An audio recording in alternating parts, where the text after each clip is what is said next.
You're listening to the Jiu-Jitsu Lou podcast, and I'm Lou Temlett. I'm guessing you're having a good day because either you've been on the mats, considering getting on the mats, or maybe you're growing a world-class competition team. I'm so happy you're here listening or watching this episode. Please don't tap out before the end. When you think your sporting life is over, start training Jiu-Jitsu. I'd like to welcome Andy Chapman to my podcast. Hi Andy, how are you? I'm good, how are you? Fantastic, thank you. It's great to have you on the show. Thank you very much for joining me, and I would love you to introduce yourself if anyone listening hasn't heard of you already, Andy. So my name's Andy Chapman. I've been training BJJ every day, twice a day now for the last 10 years, and I run and coach a team called Team Ryano Limavady in Limavady, which is in County Derry in Northern Ireland. Amazing. Now, I feel like you're not putting us to shame. I'm kind of bringing my own guilt to this episode. Twice a day for the last 10 years, Andy. That is exceptional. It's probably my wee ADHD head, is that whenever I get into something, I'm either all in or all out. I can't float about with sport or work or life. It's either everything in or not interested. I'm sure that if I was a kid in school now, I'd probably be diagnosed with something on the spectrum. Oh, amazing. But I mean, you must really... I hold on. I just still can't get over training twice a day. What's your schedule? Do you wake up early? Do you go to bed late? How do you get in 2 training sessions a day? Well, luckily enough, I realized after 2 or 3 years is that that's what I wanted to do for a living. So, I mean, that makes it so much easier when you've got your own gym and you run morning open mats. And I have a morning open mat every day of the week at the gym for completely selfish reasons. So that's when I can get my training. So Monday to Friday at 10 a.m. we have a open mat at the gym, and then I always run open mats after classes in the evening as well, so that we get a chance to play about with things that we might be working on, or even work on some stuff that we're going to be covering later in the week. So apart from in the first few years when I worked in local government, I've been able to sort of, because it's my life and it's my work and stuff like that, I've been able to do it as a byproduct of my work. So it's worked out really well. Training twice a day might sound like a lot, but when it's your job and you have to be in anyway, it becomes really easy. Oh, I love that. I love the fact that you've made it easy and you want to do it and it fits in with your lifestyle. It is your lifestyle in actual fact, isn't it? It's everything now. I get up in the morning and I'm thinking about the morning session straight away. I'm sure I get my breakfast and I'm straight in the gym. I'm in 9 o'clock, cleaning up, getting ready, stretched out. I think that's the thing as well. When you're in your 40s, you have to give yourself half an hour in the morning just to get stretched out and limbered up and ready to go. But I'm blessed that I have that time now that I don't have to worry about working a 9 to 5 and all that comes with that. I am absolutely blessed for everything that BJJ has given me. So it's just a really nice, chill lifestyle. I love it. I think anyone listening or watching will be, that's their ideal situation. That's their dream, to be able to do exactly what you're doing. Now, how has your mental health and your well-being kind of progressed and maintained because of your lifestyle? How much of an impact does BJJ make on your well-being? Yeah, I mean, I can say this now because I've experienced it recently, is that if I don't have BJJ in my life, I'm not in as good a place, and that's just the way of it. I had quite a serious back injury at the end of spring last year, and I carried on training with it for maybe 3 months, but I had quite a severely herniated disc in my back. I was taken in to see a consultant at the end of August, and I was told that I had to get operated on the next day. That it was quite serious, and if I didn't get it operated on straight away, that I could be looking at being in a wheelchair if it gets any worse.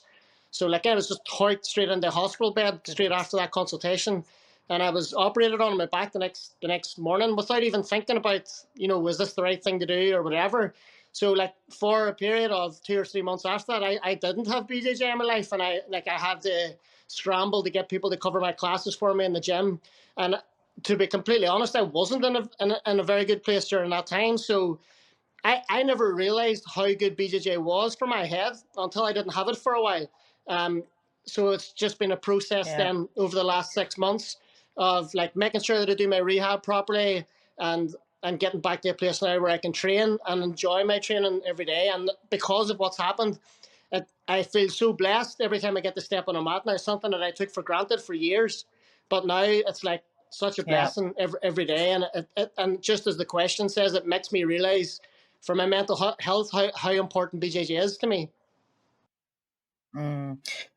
You touched on the fact that your mental health wasn't so good and you realised that you weren't in such a good place. What did that time feel like for you? What was going on? Well, because I was so laid up after surgery, I mean, like I did go into my own head a lot, and I wondered, like, because I'm 43 now, and I know that I'm not going to be able to do this forever, or at least not compete forever. Um, so I started playing with this process of change that's in my life now, from being a competitor and a coach to possibly within the next year or two focusing almost solely on coaching, and not competing as much, because I would have competed at least every month or two, like all over for competitions. And Yeah. there was a lot of soul searching there, that I was coming to a point where I'd have to deal with that transition, like sort of more into coaching and less in the competition. But like the time off the mats has helped me to come to terms with that a lot easier. And it's not to say that I won't compete in the future. Like I'm registered for the IBJJF European Master, but it's probably going to be a case of now maybe doing 1 or 2 majors a year, and then focusing on my students, on my business, what was going well with the business, and what needed worked on. My business Yeah. is very top heavy with competition players and not so many hobbyists, which is sort of the flip from most BJJ gyms. A lot of BJJ gyms will have Mm. a heavy weighing of hobbyists and a few competitors at the top. I also have this thing where my pyramid almost starts at blue belt. So I have a lot of blue belts, and then it gets less and less. Where most gyms have a lot of white belts, Yeah. my most dense belt is a blue belt. Like most of my members would be blue or purple.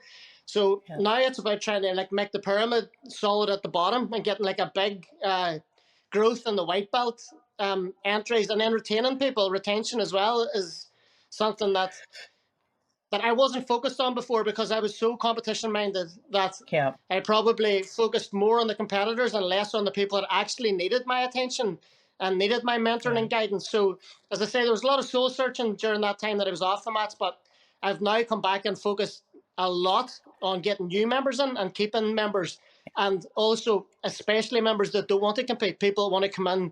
because they've had a stressful day and they want to unwind for an hour. People that just want to get a bit fitter or Yeah. lose a bit of weight. That competition isn't their main focus. So Yeah. that's the takeaway I had from being laid up in bed for a few months, and it's working. I mean, I started a beginners BJJ course in January, and we've like 25 signed up for it in a small town in the Wow. north of Ireland. That there's not that many people live here, so I've really focused on trying to make sure that they have a good experience that they want to stay Yeah. on, and they're not pressurized at all into like Yeah. competing down the line. I think that's really important. Yeah. I think you've raised a very important issue with BJJ gyms or any kind of organisation. It's whilst it's focused on getting people through the door, it's how you maintain that positive or exceptional customer service and kind of continuity. Because whilst you can have a kind of big hit of income and kind of people joining, it's that kind of growth over time that you've seen it. You've been in the game for 10 plus years, and actually and can evidence the fact of taking this much further than just signing up for a few months, or maybe until you get your blue belt and then leaving again. I think that's really important. And I think, gyms finding their own way to nurture and grow those that are maybe hobbyists to become or to aspire to take part in competitions. I've taken part in a couple of competitions, one big one and one kind of smaller level one. And the vibe in the community is just amazing. You mentioned you're off to Masters in Barcelona this year. I was really overjoyed to see it on your Instagram because I went last year. I had an amazing time. I still came home with a default medal. Some may kind of approve or not. I was just incredibly grateful to be there. And actually, if I was preparing myself for competition again, I would do it completely differently. But tell me how you prepare your competition team and how you're growing and nurturing that success for your team and everyone in your club. Yeah, so like whenever I started the gym, my interest in having competitors in the gym was selfish because I had travelled in other town to train. I opened up a gym in my own town, and I needed people to train with. So that's that's how that energy started in that direction. Yeah. I was very lucky to get maybe 5 or 6 very athletic young kids that came from different sporting backgrounds, all at the same time, and like strange enough, all around my weight at that time in their teens. So like that started the snowball rolling like way back. Nowadays, like I don't run camps for a competition coming up or anything like that, because like you'll know this yourself. Nowadays, you can compete every week in the UK if you want. Yeah. So it's about having a mix of classes available to people that a competitor can come in and get a good hard training session, and maybe get 2 or 3 of those a week. But also on the flip side, have options for hobbyists or people that are on the line on competing, or people that compete but don't take it too seriously. Yeah. So they can come in and learn a few techniques and get what they need out of the class as well. So I don't run anything specifically if competition's coming up. You will always notice, and it's probably the same in your room, if it's 3 weeks before the IBJJF Europeans and you have a lot of competitors in the gym, it is high energy anyway. It's a natural thing that happens. But I don't plan for peaks in intensity or anything like that. You just know when something's around the corner because everything's a wee bit quieter. There's a wee bit more intensity. So people are moving a wee bit sharper. But then that's where a coach's job is to make sure that the people that don't want any part of that still get what they want from the class and from whatever class they go to on the timetable. So it's always a balancing act as a coach. It's something, as I said earlier, I didn't worry about whenever I was competing flat out as well. I was happy for the high energy. But it's something now that I realise is really important to run in a gym. Yes.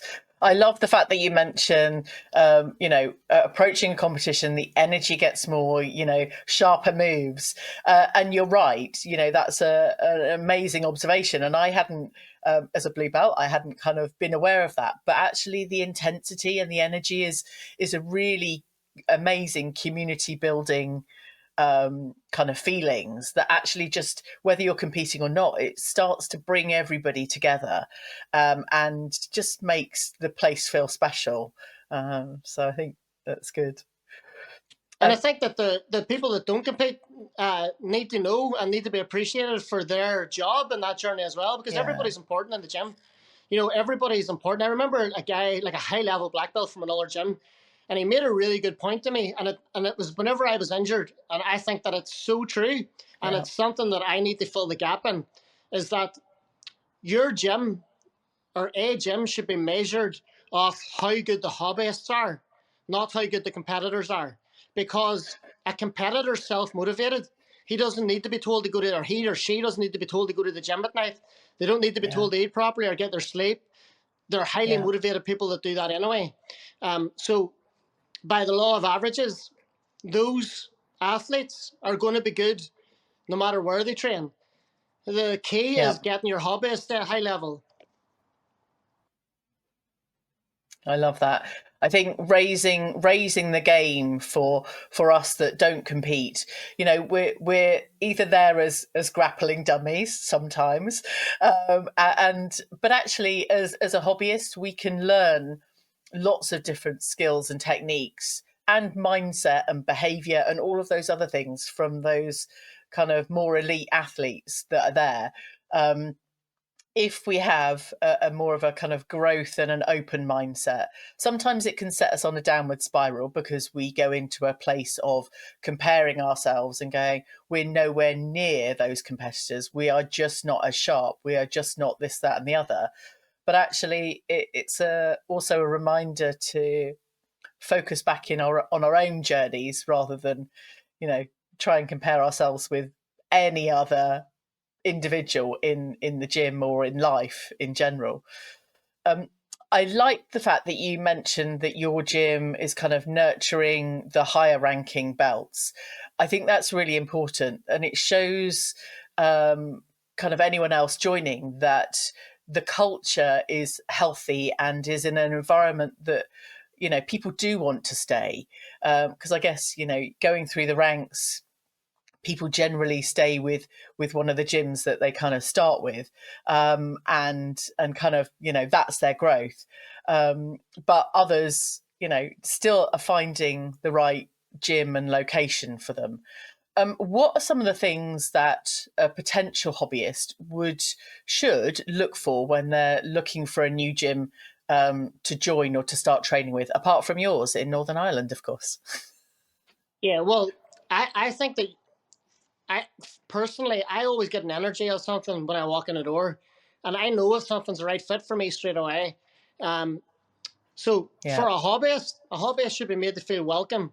I think as soon as they walk in the door, they should have the more senior people introduce themselves, and they should be feel open to asking them questions at any stage that they want through the class. And this is something that I push on my senior members: is that if you see someone come in the door, always remember that you were that person one day. And it is a yeah, terribly difficult sport to put yourself into from the outside. I remember how difficult it was for me and how nerve wracking it was for me. So our job now as people that are passing the baton on in BJJ, and that's blue belts onwards. Like a blue belt has that same yeah, responsibility. They've been training the sport for a couple of years. They have a responsibility as well. They're carrying the baton for the sport at this stage. Pass it on. Make yeah, make sure that the people make sure that the people feel comfortable in their new environment. And as I say, everybody was that first starter. Everybody knows how hard it was. The first roll, the first time that you felt intensity and you were blowing hard and you're gassed out after 30 seconds. We've all been there. So it's about trying to yeah, understand and remember what it was like for us, because I was the worst. If you talk to yeah, my coach, Jason McCabe, I was gassing out after 10 seconds. I was from a fitness background as well. Um, I always think that it's important to look back to the start of our journeys anytime someone new comes in. Um, and as I mm, say, for me, I was always competitively minded. So I've had to have a massive mindset shift in how I look at somebody coming in the door now. Because even from the first time that I did this, I'd set my intention to compete. So I've had to go through this process where I had to start thinking about it from a different point of view. Like I'm running a beginner's course at the minute, a 6 week course. We're on week 5 now. I have two parents doing the course who are the parents of a kid who's a grey belt in the kids program. And I asked them about, why did you want to do this? It goes through. They understand the sport so that oh, they can be less hard on him if he loses. So that whenever they're driving to the competitions, they can be invested in the competition and know what's going on. yeah, For me, that is an absolutely wow, brilliant reason to want to get involved. Like, how selfless is that? They're doing it yeah, because their son is heavily invested in the sport.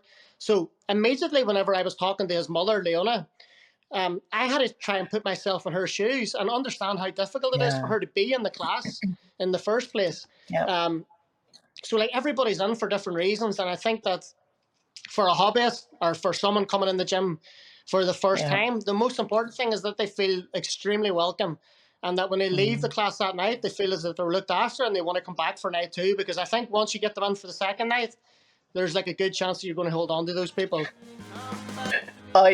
I agree. This episode is sponsored by RGA Buckingham. Roger Gracie Academy Buckingham offers world-class Brazilian Jiu-Jitsu, no-gi grappling, MMA, wrestling and self-defense classes for adults and children of all levels. They welcome everyone and offer options for families who want to train together, women's-only sessions and exclusive discounts for females. When you want to build confidence, fitness and discipline, gain real skills in a supportive and friendly environment, head over to rgabuckingham.com/trial for your free 7-day trial of all their sessions. Train with the best. This is a Jiu-Jitsu Lou podcast with me, Lou Temlett, coming to you from the UK. Go and check out the latest video clips over on ju.jitsu.lu on Instagram. And as you're listening or watching on your favourite podcast platform, I'd really appreciate you dropping a show a rating and a review. Today, I'm having a conversation with Andy Chapman. So, Andy, you mentioned about parents driving their kind of child to a competition. When you were talking about things feeling really hard, what came up for me in my mind was remembering being a learner driver and feeling just completely nervous. And just going, I don't know how to do this. I don't know. I've got too many things to do. I've got the gear stick. I've got the steering wheel. I've got the lots of mirrors. I've got windows. I need to look around me, and I've got a kind of driving instructor watching me at exactly the same time. And actually, kind of relating that to starting jiu-jitsu, I'm not necessarily counting our limbs as mirrors and, indicators and gear sticks, but we have lots of different things to be aware of. And also thinking about, the coach or the professor watching us at that time. But actually, if any of us have been driving for any amount of time, you know how instinctive and easy it is. So I think, that analogy came up for me in terms of, a journey through jiu-jitsu. Talk to me more about young competitors, and because we had a little bit of a discussion on Instagram around this, that if you have competitors of a similar age and weight together, actually they kind of spring off each other and become better together.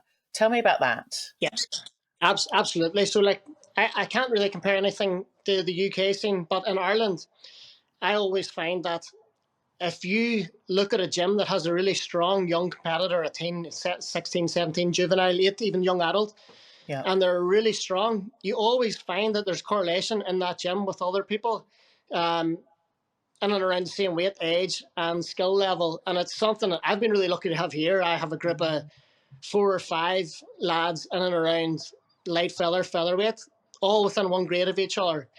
Same age, all started at the same time. And they've all been really successful, but they have to put that down and have to thank the other people that they're training with and around the same age. There's loads of examples of this in Ireland. There's a Jim Checkmat in Dublin's got a guy, Josh Scully, high level black belt.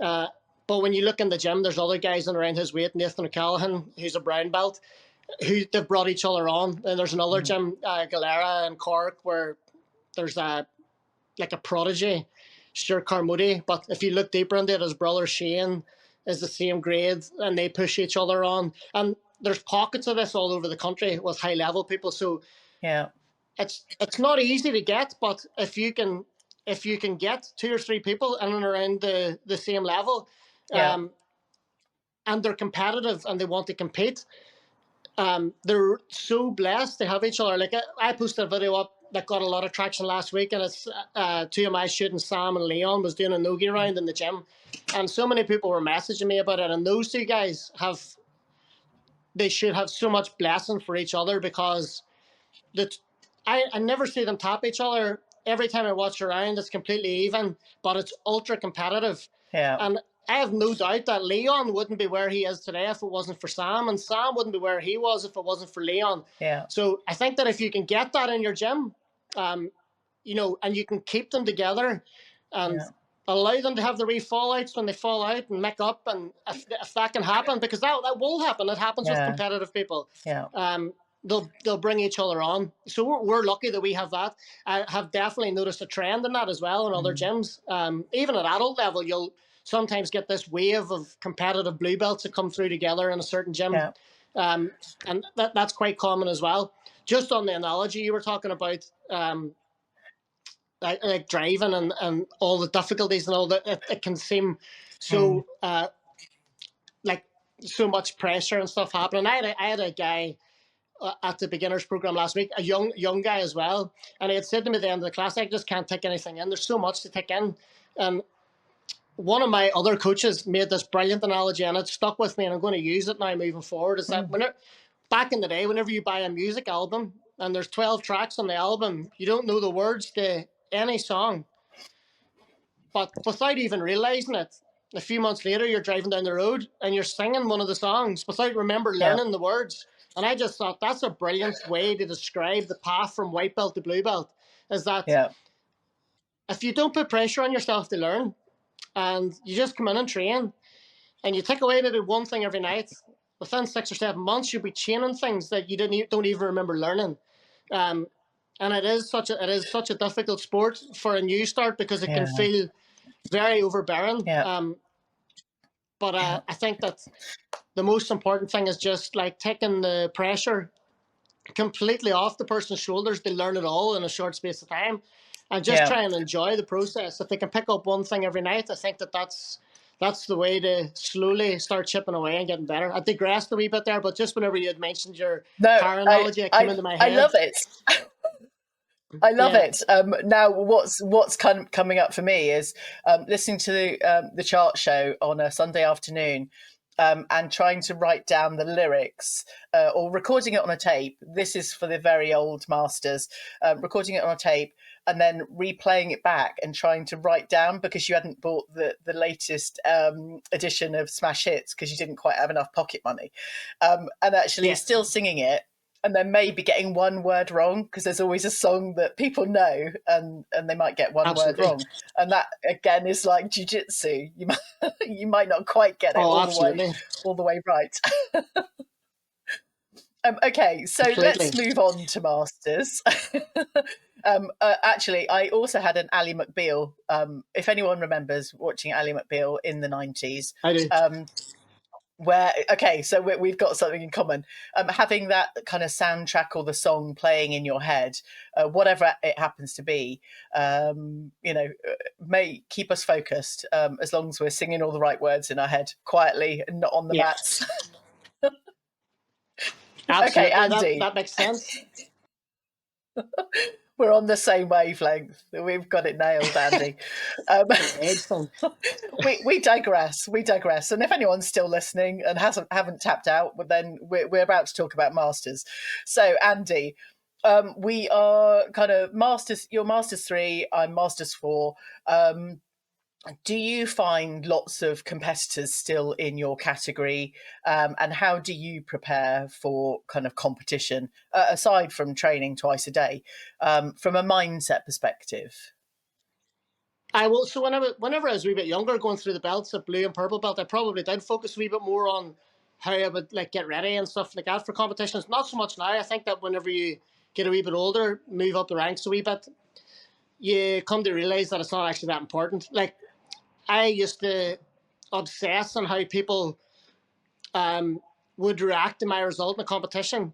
But I think that the older you get, the more you realize that people don't give a shit whether you win or whether you lose. Like, I would often say to some competitors that get a wee bit hepped up about how they feel someone will react, is literally someone is scrolling through their phone like this.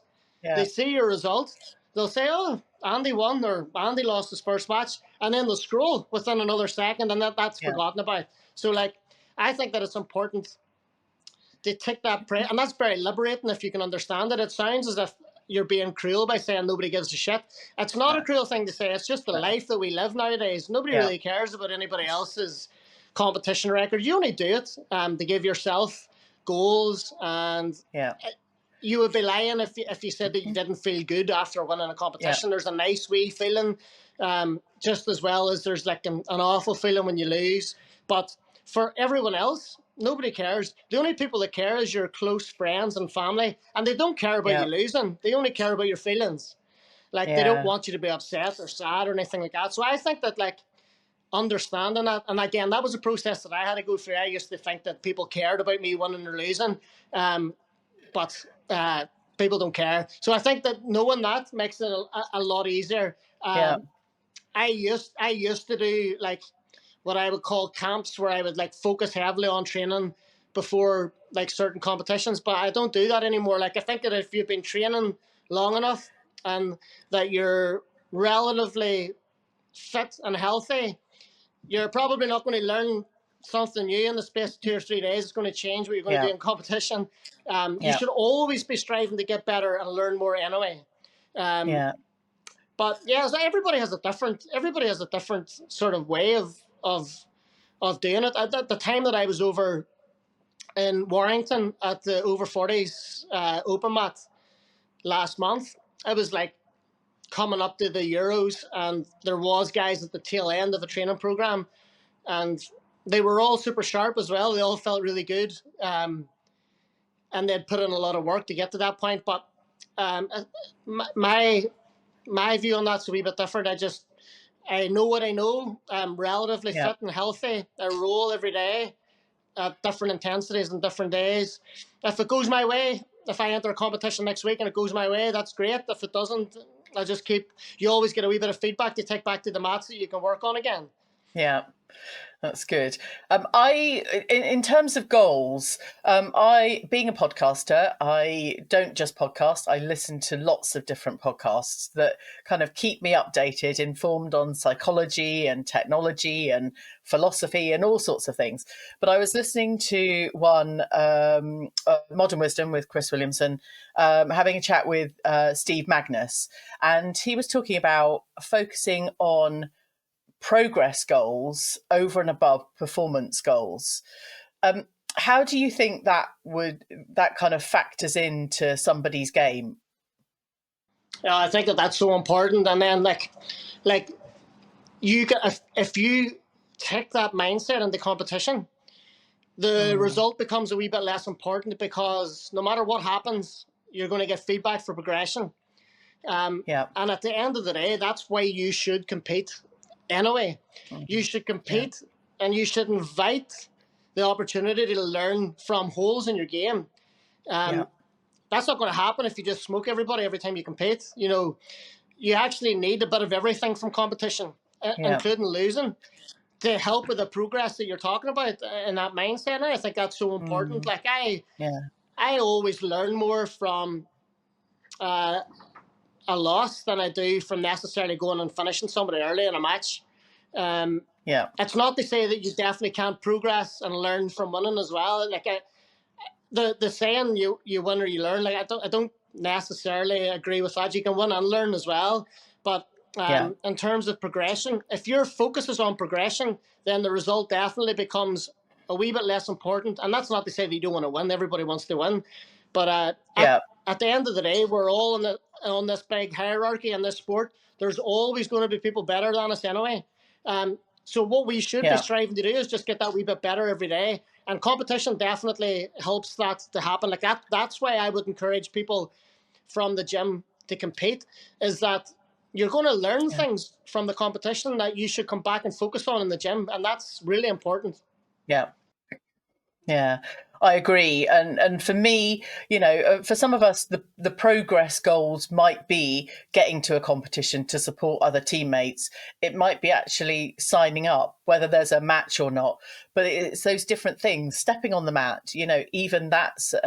I felt very blessed just to be able to step on that competition mat in the first instance. For me, I'd already achieved, and obviously with a slightly different, more competitive mindset, I probably would have been able to push myself more. But actually now I can see the value of improving my game and just giving myself a little bit of a push forward for some of those progress goals, over and above a medal. It's consistently learning and keeping showing up, like you demonstrate when you're training twice a day, which I still think is exceptional, Andy. And maybe one day we all dream of doing exactly that. Andy, how can people follow your journey? I'll not be training twice a day when I'm in my 50s and 60s, so I may as well make the most of it now. Okay, I like that. But you don't know. You never know. You might change your mind. Yeah. We'll be giving you a little dig and going. We'll be, bringing you on, twice a day. No, I just think it's amazing, and like you say, it's so great for our well-being and just our and actually, from what you said, having time off the mats, that time to reflect and regroup and go, okay, what's my new focus? What's my direction? Does it still align with my life goals or whatever else is coming up? Yeah, absolutely. Like whenever I say as well, I train twice a day. Like I'll give you a rundown on today's training. I did 3 rounds, just 3 rounds. Like it wasn't a massive amount. One of our students had a bit of an issue passing another student a certain way. So we started looking at passing the other way because the person was so closed off in their guard one direction. Started looking at helping that student pass the other direction. A wee bit of troubleshooting, and then working a wee bit of positional lay stuff around that. And that was my morning's training. So, like by some people's standards, it's probably not a very big session, but I'll tick that off as a session done. Yeah. It's helping a student learn a wee bit, getting a few rounds in myself at the pace changes every day as well. So we weren't rolling at a competition pace or anything today. And then the other thing is, like, sometimes I will have a wee thing in my head in the morning that I want to work in that day. So like I might throw myself into a certain position to try and work from there and stuff as well. So like that was on my mind a wee bit today. I was trying to work a specific guard this morning, so I was trying to throw myself in there without telling the person that was rolling that I was doing that. I think that's always a good thing to do, is work on certain positions, submissions and transitions as well. And if you can do that, I think that your game's going to improve. So long as you're always open to learning new things, putting yourself in positions where you're not as strong. Like if you're always confident passing the guard on top, maybe one of your sessions a week should be putting yourself on your back and trying to work from there. So I guess the reason why I'm saying that is, like, train like an animal twice a day, but I'll be on the mats twice a day. Yeah, I think any time on the mats is time on the mats. Going to a different form of transport, it's air miles. The more you clock up, the more experienced you become, and I think that's it's mat time or mat miles or mat kilometers. Anyway, we digress, Andy. How can people follow your journey? Yeah, so my personal page is Andy Chapman _ BJJ, or my business page, the gym page, is Limavady Rhinos, RYANOS. I think it's BJJ or something after that. That's my gym page. We do have quite a serious competition team. So a lot of people in Ireland will probably know a few people in the gym that compete quite a lot as well. We've I think 5 or 6 European champions in the last 3 years at IBJJF. So the gym's doing really well, and that's all in the coloured belts as well. We do well in competition, so we'll be easy followed. And as I said, hit us up on any of those Instagram pages, or you'll get me on Facebook at Andy Chapman as well.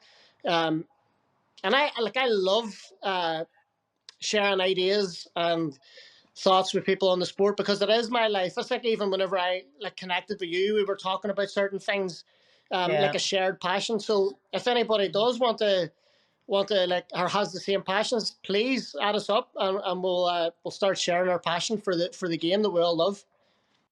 Absolutely. Andy, thank you so much for your time. I really appreciate you kind of showing up, and hopefully maybe I'll head over to Northern Ireland. I think I've got a few people to visit over there, so you never know. You're absolutely welcome anytime. We'll put you up when you get some good rounds in the gym. Good stuff. Thank you so much. Thank you. I hope you enjoyed this episode. Thank you for telling your friends about this show. And as soon as this episode ends, I'd really appreciate you dropping the show a rating and a review. Thanks again for listening. Catch you on the next episode of the Jiu Jitsu Podcast.